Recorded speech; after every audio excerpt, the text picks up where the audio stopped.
돈이라는 것은 무조건 절대액으로 많으면 부유층이고 적으면 서민이고 일정 기준이 돼야만 자산이 돼야만 중산층이 아니고 여러분 그런 기준은 우리에게 필요 없습니다. 결국 돈이 많고 적고에 따라서 행복하냐 안 행복하냐가 갈리는 것이 아니라 오늘 여러분이 계획을 세우시면 가진 것은 당장 늘어나지 않지만 갖게 될 가능성이 늘어납니다. 자, 그래서 그 가능성을 계속해서 꿈꾸고 생각하고 계획하시라고 필쌤TV 구독자 여러분 안녕하십니까? 머니트레이너 김경필입니다. 자, 오늘 이 시간에는 우리가 부자가 되기 전에 먼저 반드시 거쳐야 되는 게 있죠. 바로 중산층입니다. 그래서 많은 분들이 중산층이 일단 되는 걸 목표로 하는 분들이 많은데 과연 중산층의 조건은 뭐고 어떻게 해야 중산층이 될 수 있을지 그 내용에 대해서 한번 알아보도록 하겠습니다. 중산층에 대해서 오늘 제가 말씀드린다라고 했죠. 그러니까 중산층, 제가 한번 말씀드린 적이 있었는데 부유층은 자본소득만으로 생활하는 사람이다. 그리고 중산층은 자본소득만으로 생활하기는 어렵지만 그래도 자본소득이 어느 정도 있는 사람이다. 그리고 아무래도 서민층 같은 경우는 아직 자본소득이 없는 사람이다. 이렇게 얘기했었죠. 그런데 제 영상에 어떤 분이 댓글을 달아주셨는데 이분이 계층별, 경제적인 계층을 딱 나누는 이야기를 해주셨는데 너무나 인상적입니다. 내용이 뭐냐면 일 안 해도 돈 늘어나면 부자. 그리고 일 안 하면 돈이 그대로인 것이 중산층. 일 안 하면 돈이 줄어드는 게 서민이다. 이렇게 정의를 해줬는데 굉장히 공감되는 내용인 것 같습니다. 그런데 또 하나의 계층이 있어요. 이분이 뭐라 그랬냐면 일해도 돈이 줄어들면 빈곤층이다. 이렇게 얘기했는데 어느 정도 좀 일리가 있는 얘기가 아닌가라는 생각을 합니다. 필쌤이 항상 말씀드리는 거지만 중산층이라는 것은 자본소득만으로 생활할 수는 없지만 그래도 일정 수준의 자본소득이 있는 사람이다 라고 말씀드렸죠. 그러면 어느 정도 있는 게 자본소득이냐? 뭐 나 예금 한 5천만 원 해놨는데 거기서 그래도 이자가 1년에 뭐 한 150, 160 이렇게 나오더라. 그 자본소득 아니냐? 물론 맞죠. 그런데 일단 이게 어느 정도 수준이 되어야 하는지를 한번 생각해 보도록 하겠습니다. 필쌤이 생각할 때는 자본소득만으로 지금 생활을 할 수는 없는데 만약에 여러분 내가 생활하다가 번아웃이 와서 한 1년 정도를 좀 안식년을 취한다. 우리 대학 교수님들 같은 경우 안식년 하잖아요. 그랬을 경우에 뭐 내가 아주 풍족하게 생활은 못한다 하더라도 내가 만들어 놓은 자본소득으로 최소한의 생활이 가능할까? 우리 중산층의 자본소득은 저는 그래서 이 기준을 따라야 된다고 생각합니다. 이게 바로 뭐냐면 월 평균 1인 가구가 최저생계비로 쓰는 돈이 얼마냐? 2024년도 보건복지부가 발표한 자료에 의하면 1인 가구의 최저생계비는 말이죠. 133만 7,067원입니다. 아유, 133만 원 갖고 어떻게 생활하냐? 이렇게 생각하실지 모르는데 이게 보통 우리가 개인회생 파산 뭐 이런 거 얘기할 때 적용되는 기준이다 보니까 많은 분들이 그거는 뭐 굉장히 어떻게 보면 특수한 상황에 있는 분들이 써야 되는 생활비를 얘기하는 거 아니냐 이렇게 얘기하시는데 그렇지 않습니다. 보건복지부에서 사실 133만 7,067원이라는 게 현재 상황에서 기본적으로 1인 가구가 최소한의 건강한 문화생활이 가능한 생활비로 만들어낸 거예요. 현실적으로 133만 원 갖고 어떻게 생활해? 라고 얘기하시는 분도 있겠지만 자 그렇다면 무슨 얘기냐면 내가 1년 정도를 내 근로소득이 없이도 뭐 안식년을 취한다고 그랬을 때 1인 가구의 최저생계비가 내가 내 돈을 갉아먹지 않더라도 꽃감 빼먹듯이 돈을 꺼내 쓰지 않더라도 자본소득으로 발생을 해야 된다라는 기준이 나옵니다. 최저생계비 133만 7,067원이 1년 12달 나오려면은 연간으로는 1,604만 원이 됩니다. 1,604만 원이 그러니까 가만히 있어도 나와야 된다라는 이야기입니다. 이게 어디서 나와야 되느냐? 이자나 배당이나 임대료 이런 것들이 자본소득이잖아요. 과연 우리 필쌤TV 구독자 여러분들은 내가 가만히 있어도 1년에 1,604만 원 그러니까 1인 가구를 기준으로 근로소득이 없이 한 1년 정도 안식년을 취한다고 했을 때 최저생계비가 나오는 수준이냐 이걸 한번 물어봐야 된다라는 거죠. 일단 첫 번째는 예금 또는 주식 같은 데서 배당으로 1,604만 원이 나오느냐. 그러면 어떻게 계산을 하냐면요. 1,604만 원 나누기 3.5% 하면 됩니다. 3.5%는 0.035니까 1,604만 원이 예금이나 또는 배당으로 나오는다라고 하면은 계산을 해보면요. 1,604만 원 나누기 3.5% 하면 4억 5,828만 원 정도 됩니다. 그러니까 4억 5,828만 원이라는 정도의 자본이 있어야 되는 거예요. 딱 명확해지죠? 여러분. 그러니까 전세 같은 거 말고요. 나 4억 5천은 있는데 근데 뭐 한 3억이 지금 전세금에 들어가 있다. 그러면 걔는 주거비용으로 사용되지 자본소득을 발생시키지 못하지 않습니까? 그러니까 전세금 같은 거주비용 모두 해결하고 4억 5천 828만 원. 와, 그러니까 여러분 전세금 같은 거 빼고도 내가 자산이 한 4억 5천 828만 원 있어야 되니까 이게 만만한 숫자는 아니다. 그러니까 대한민국에서 중산층 된다는 게 그렇게 쉬운 건 아니에요, 여러분. 일단 첫 번째 목표로 경제적 안정을 미래에 누리려면 일단은 내가 자본소득으로 자본이 4억 5천 828만 원은 돼야 된다. 만약에 이렇게 예금이나 주식 같은 거 말고 주택으로 있는 사람도 있잖아요. 그러니까 내가 전세금을 안 내도 되는, 월세를 안 내도 되는 주택이나 또는 임대용 부동산 있는 분들 있죠. 그런 경우는 어떻게 계산하느냐? 아무래도 우리가 월세를 받거나 임대료를 받는 거는 예금이자율 3.5%보다는 높습니다. 수익률이 높다는 뜻은 아니고요. 수익률은 예금이 높을지 임대용 부동산이 높을지는 지나봐야 알죠. 왜냐하면 임대용 부동산은 공실이 있을 수가 있으니까. 그런데 어쨌든 표면적으로 나타나는 거는 수익률 자체는 높아요. 그래서 보통 예금 금리보다는 높습니다. 그래서 한 5% 정도 잡으면 1,604만 원 나누기 5% 그러니까 0.05를 하는 거예요. 그러니까 내가 예금이나 주식이나 뭐 이런 자본이 있다 그러면은 3.5.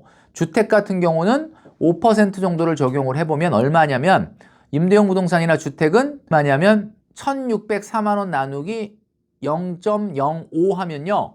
3억 2,080만 원이 나옵니다. 그러니까 3억 2,080만 원이 전세금 기준으로 계산을 했을 때 그렇다는 거예요. 근데 내가 누군가에게 전세를 줬을 때 3억 2,080만 원 정도 전세금을 받을 수 있는 주택이 있느냐? 그게 바로 이제 이 기준인데 전세금이라는 거는 사실 그게 자산이 아니잖아요. 내가 전세금보다는 집값이 더 비싸잖아요. 그러니까 보통 전세가율을 60% 정도로 잡았을 때 3억 2,080만 원 나누기 0.6 하면요. 가격은 5억 3,400 정도 됩니다. 그러니까 예금 같은 걸로는 4억 5,828만 원이 있든지 아니면 집 같은 주택 같은 걸로 있다면 5억 3,400 정도 이상이 있다면은 대출 없이 순자산으로 그러면 중산층이다라고 말씀드릴 수 있다라는 거예요. 이게 자산을 기준으로 봤을 땐 그렇다는 겁니다. 자, 그런데 자산을 기준으로 봤을 때 기준만 충족한다 그래서 나 그러면은 5억 얼마짜리 집 있어. 대출 없이.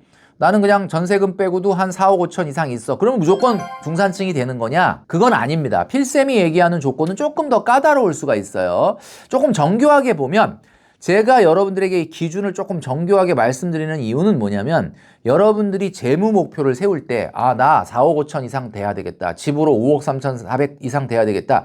이렇게 두루뭉술하게 세울 게 아니라 내가 진짜 중산층이 되려면 지금 말씀드리는 세 가지도 돼야 됩니다. 첫 번째는 뭐냐면 최소한 3년에 1억 모으는 정도의 저축 속도는 나야 된다. 저는 이렇게 생각해요. 중산층이면 아까 제가 얘기했던 예금과 같은 자산은 4억 5천 정도 있어야 되고 그 다음에 집으로는 한 5억 3,400 정도는 있어야 되는데 지금 현재 여러분들이 하고 있는 내용으로 봤을 때 최소한 뭐 6년, 7년 정도의 1억 만들기 저축 뭐 95만 원 이런 거 말고 3년에 1억 만들기 하려면 여러분 최소한 한 220, 30만 원 이상은 저축을 해야 돼요.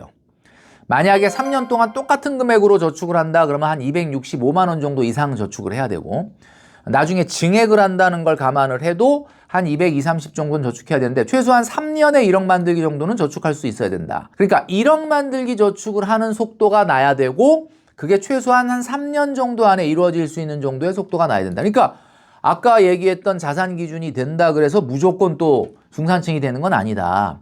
저축도 이 정도는 하고 있어야 된다. 그래서 최소한 여러분 한 220, 30만 원 정도를 내가 그래도 마음 딱 먹고 저축을 할 수 있는 사람이려면 소득은 어떨까요? 소득은 제가 봤을 때는 아무리 적어도 450만 원 있어야 된다. 그러니까 자산 기준만 충족한다고 해서 되는 게 아니고 최소한 어때요? 자산 기준만 충족한다고 되는 게 아니라 소득 기준도 돼야 된다. 소득도 사실은 450만 원 이상은 돼야 된다. 450만 원 이상 돼야 그래도 한 220, 30만 원 정도 저축을 할 수 있지 않겠습니까? 최소한. 네, 그죠? 이게 첫 번째 조건입니다. 월 소득이 성장을 해야 된다는 게 필수다. 450만 원에서 계속 성장을 해야 된다는 거죠. 자, 두 번째 기준은 말이죠. 첫 번째 기준은 450만 원 이상의 소득과 최소한 3년 안에 1억 만들기 정도의 저축 속도가 돼야 된다. 중산층은 그 정도 돼야 된다. 자, 두 번째는 주거 비용이 안 나가야 됩니다. 주거 비용. 그 주거 비용이라는 게 뭐예요? 아까 제가 얘기했던 것처럼 전세자금 대출 이자를 내든지 월세를 내든지 이런 것들이 좀 안 나가야 된다는 거예요. 중산층이라면 막 월세 100을 내고 있다. 물론 능력이 있어가지고 제가 그죠? 뭐 세금 때문에 월세를 산다. 뭐 이런 경우는 좀 예외이긴 하겠는데 일반적으로 주거에 많은 주거 비용이 들어가면 중산층이라고 조금 보기는 어렵지 않을까라는 생각이 들어요. 단 주거 비용을 낸다라고 하면은 그 이상의 임차료를 받는 경우는 예외가 되겠죠. 그러나 그게 아니라 내가 그런 거 없이 아직 무주택자인데 상당히 많은 전세자금 대출이자나 월세를 낸다면 아직은 좀 중산층이 아니지 않겠느냐라는 생각이 든다는 거죠. 세 번째는 말이죠. 남은 경제활동이 최소한 15년 이상 있어야 됩니다. 이게 무슨 얘기냐? 그러면 난 내년에 지금 한 3년, 4년 후에 나 정년퇴직인데 그러면 나는 돈이 많아도 무조건 중산층이 아닌 거 아니냐라고 얘기하는데 그런 기준으로 말씀드리는 게 아니고요. 앞으로 최소한 내가 정년을 다한다고 하더라도 정년 이후에 사회활동, 그러니까 제가 늘 강조하는 거죠. 세컨드 라이프, 세컨드 잡. 뭔가 내가 앞으로 사회활동 적어도 한 15년 정도 이상은 할 수 있다.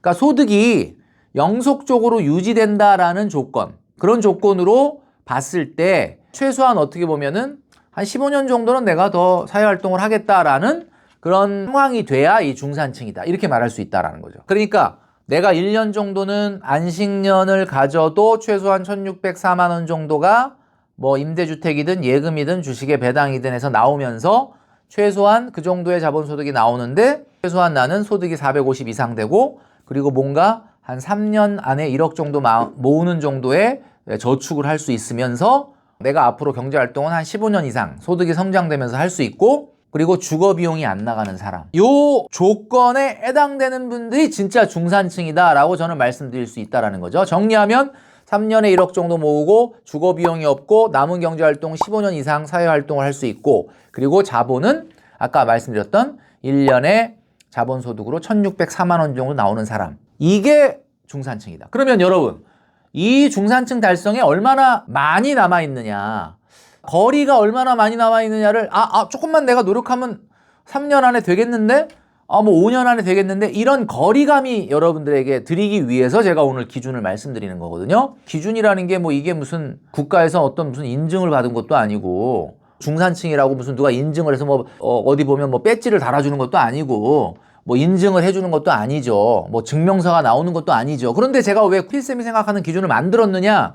그게 여러분들의 어떤 재무 목표를 세우는데 굉장히 좀 중요한 지표가 될 수 있기 때문에 말씀드린 겁니다. 결국 누구나 도전이 가능하고 결국 누구나 도전해야 되는 기준이 바로 중산층이다라는 이야기입니다. 돈이라는 것은 무조건 절대액으로 많으면 부유층이고 적으면 서민이고 일정 기준이 돼야만 자산이 돼야만 중산층이 아니고 여러분 그런 기준은 우리에게 필요 없습니다. 중요한 거는 행복이라는 것도 필쌤이 늘 말씀드리지만 원하는 것뿐에 가진 것이 행복이라고 그랬잖아요. 그러니까 원하는 것뿐에 가진 것. 그러면 가진 게 빨리 안 늘어나면 원하는 거를 줄이면은 행복해질 수 있거든요. 근데 물론 우리가 원하는 건 줄이기가 어렵죠. 그러니까 원하는 거를 줄이지는 못한다 하더라도 어때요? 원하는 게 좀 너무 불필요하게 올라가는 걸 좀 잘 방어하도록 해야 되겠죠. 그래서 중요한 것은 필쌤 TV를 보시는 많은 분들 결국 돈이 많고 적고에 따라서 행복하냐 안 행복하냐가 갈리는 것이 아니라 궁극적으로 원하는 것뿐에 가진 것, 그럼 원하는 것도 잘 통제하고 가진 것도 잘 늘어나도록 해야 되는데 가진 것은 결국 뭡니까? 여러분 오늘 계획을 세우시면 되는 거죠. 오늘 여러분이 계획을 세우시면 가진 것은 당장 늘어나지 않지만 갖게 될 가능성이 늘어납니다. 여러분 머릿속에 어떤 계획을 세우면 아직 내가 계획을 달성하지도 않았는데 이미 어떤 생각이 드냐. 만약에 그걸 달성한다 그러면 이렇게 되겠구나. 이 정도 올라가겠구나. 내가 몇 년 안에 중산층이 되겠구나. 중요한 것은 원하는 것뿐에 가진 것이 아니라 뭐다? 원하는 것뿐에 여러분들이 갖게 될 가능성입니다. 자, 그래서 그 가능성을 계속해서 꿈꾸고 생각하고 계획하시라고 제가 오늘 중산층이라고 하는 기준을 말씀드린 거예요.